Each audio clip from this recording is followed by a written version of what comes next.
Hi friends, ఈ వీడియోలో మనము రోజువారీ రాశి ఫలాలలో వృషభ రాశి వారి గురించి తెలుసుకుందాం. అంతకన్నా ముందు చిన్న రిక్వెస్ట్ ఫ్రెండ్స్, ఈ వీడియో మొదటగా చూస్తున్నట్లయితే లైక్ చేయండి, షేర్ చేయండి, అలాగే సబ్స్క్రైబ్ చేయడం అసలు మర్చిపోవద్దు. మీ యొక్క సపోర్ట్ నాకు ఎంతో అవసరం.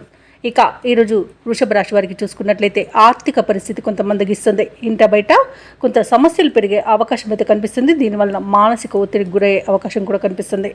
ఇక వృత్తి వ్యాపారాలలో ఎవరైతే ఉన్నారో వారికి ఈరోజు చేసే సొంత ఆలోచనలు కలిసి రావని చెప్పవచ్చు. పెద్దల సలహాలు తీసుకోండి, దానివలన కొంత మంచి ఫలితాలను మీరు పొందవచ్చు. ఇక ఈరోజు వృషభ రాశి వారు ఆరోగ్య విషయంలో కూడా కాస్త జాగ్రత్తగా ఉండండి. ఔషధ సేవనం చేయండి, తగ్గకపోతే వైద్య సంప్రదింపులు చేయడం మీకు మేలు చేస్తుంది.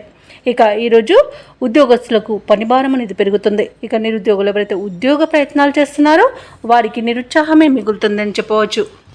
ఇక వృషభ రాశి వారికి ఈరోజు ఆలోచించి నిర్ణయాలు తీసుకుని ఆచితూచి వ్యవహరించడం వలన మంచి ఫలితాలే గోచరిస్తున్నవి. పెద్దల సలహాలు కూడా మీకు బాగా సహకరిస్తాయి. అలాగే భార్యాభర్తల మధ్య వివాదాలు చోటు చేసుకునే అవకాశం ఉన్నందున మూడవ వ్యక్తి జోక్యాన్ని అస్సలు అనుమతించవద్దు. ఇక స్నేహితుల మధ్య కూడా కలహాలు కలిగే అవకాశం ఉన్నందున కాస్త ప్రశాంతంగా ఉండడానికి ప్రయత్నించండి. ఇక ఇతరులపై ఆధారపడకండి, షేర్ మార్కెట్లలో పెట్టుబడులు పెట్టకండి. అలాగే ఈరోజు నూతనంగా చేరిన భాగస్వాముల వల్ల కూడా ఇబ్బందులను ఎదుర్కొంటారు వ్యాపారస్తులు. కాబట్టి ఆ భాగస్వాములను ఎంచుకునే విషయంలో కాస్త ఆచితూచి వ్యవహరించండి. ఇక ఉద్యోగస్తులు ఎవరైతే ఉన్నారో వారు పనిచేసే చోట ఇబ్బందులను ఎదుర్కొంటారు. ఉద్యోగం కోల్పోయే అవకాశం కూడా కొంత కనబడుతుంది. కాబట్టి లంచాలు తీసుకోకండి మరియు తప్పులు జరగకుండా చూసుకోండి. ఇక వివాహ సంబంధ విషయంలో కూడా తప్పుడు సమాచారం అందవచ్చు. అలాగే ఈరోజు పరిశ్రమలలో పనిచేసే కార్మికులకు కూడా ప్రమాద సూచన కనబడుతుంది. కాబట్టి కాస్త జాగ్రత్తగా ఉండండి. ఇక వృషభ రాశి వారికి ఈరోజు అనుకోకుండా దూర ప్రయాణాలు చేయవలసి రావచ్చు. కాబట్టి సంసిద్ధమై ఉండండి. ఆర్థిక వ్యవహారాలు మందగిస్తాయి. కాబట్టి కాస్త మీరు ఈరోజు పొదుపు చేయడం ద్వారా ఈ ఆర్థిక పరిస్థితి నుండి బయటపడవచ్చు. ఇక ఒక సమాచారంతో మనసు కొంత తేలిక పడుతుంది. వాహనాలు నడిపేవారు కూడా కొంత అప్రమత్తంగా ఉండాలి. వాహనాలు తనిఖీలు చేయించుకోండి. అలాగే మద్యపానం సేవించి వాహనాన్ని నడపకండి. అలాగే మీ వ్యూహాలను మార్చుకోవడం ఈరోజు ఉత్తమం.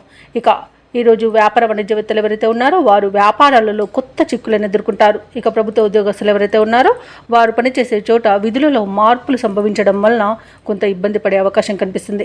రాజకీయవేత్తలకు, పారిశ్రామిక వర్గాల వారికి కొత్త సమస్యలు అనేవి ఎదురవుతాయి. కళాకారులకు ఇబ్బందులు పెరుగుతాయి. ముఖ్యంగా విద్యార్థులకు ఒత్తిడులు అధికమయ్యే అవకాశం కనిపిస్తుంది. ఇక మహిళలకు నిరుత్సాహమే మిగులుతుంది. ఇక వృషభ రాశి వారికి అదృష్ట రంగు తెలుపు, ప్రతికూలమైన రంగు గులాబీ, అదృష్ట సంఖ్య 3. ఈరోజు వృషభ రాశి వారు గాయత్రి ధ్యానం చేయడం, అలాగే దుర్గాదేవి అష్టోత్తర శతనామావళి పఠనం చేయడం వలన మంచి శుభ ఫలితాలను పొందుతారు. అలాగే పనులలో వచ్చే ఆటంకాలను తొలగించుకోగలుగుతారు.